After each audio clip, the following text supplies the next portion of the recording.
Martin. Kia ora, Mr. Speaker. I rise on behalf of New Zealand First to support the motion. It would appear that we are marking the end of the generation of Western political leaders from the 1970s.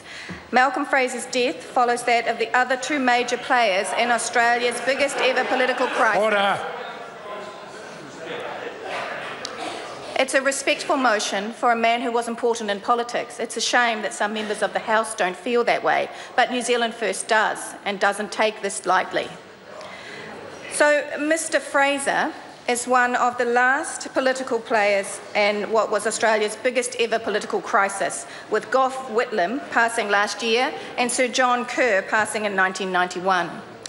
Malcolm Fraser's most famous quote is considered by some to be, "Life is not meant to be easy."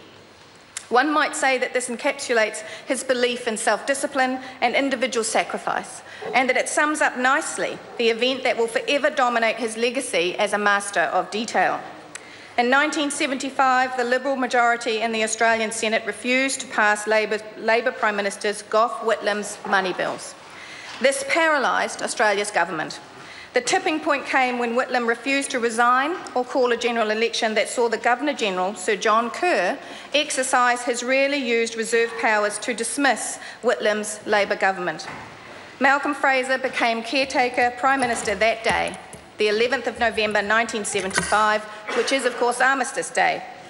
A general election was called for the 13th of December of that year, and despite the controversy of Whitlam's dismissal, Fraser led the Liberal Country Party coalition to the largest victory in Australian history, taking 30 seats off Labor to secure a 55-seat majority. While Fraser repudiated some of Whitlam's initiatives, he extended others, confounding his opponents and their perception of him as an aloof, landed grazier.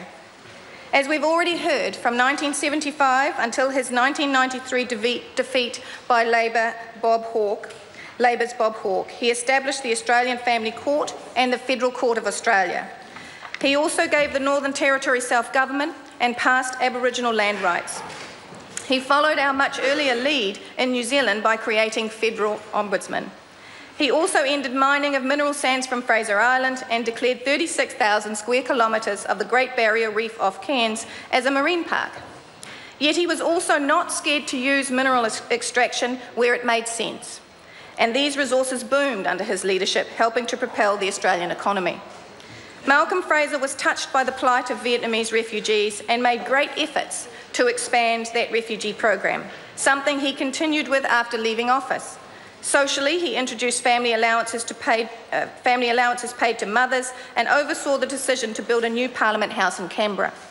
Internationally, he supported anti-apartheid boycotts against South Africa, and given the state of global farming in the 1970s, he also called for a global common fund to stabilise commodity prices. Fraser was an economic traditionalist, yet together with that other giant of politics, Sir Robert Muldoon, they negotiated and agreed closer economic relations between our two countries. This remains our most important trade agreement, proving that sensible trade agreements based on common sense do work. Malcolm Fraser was born in 1930 in Melbourne and grew up on the family farms.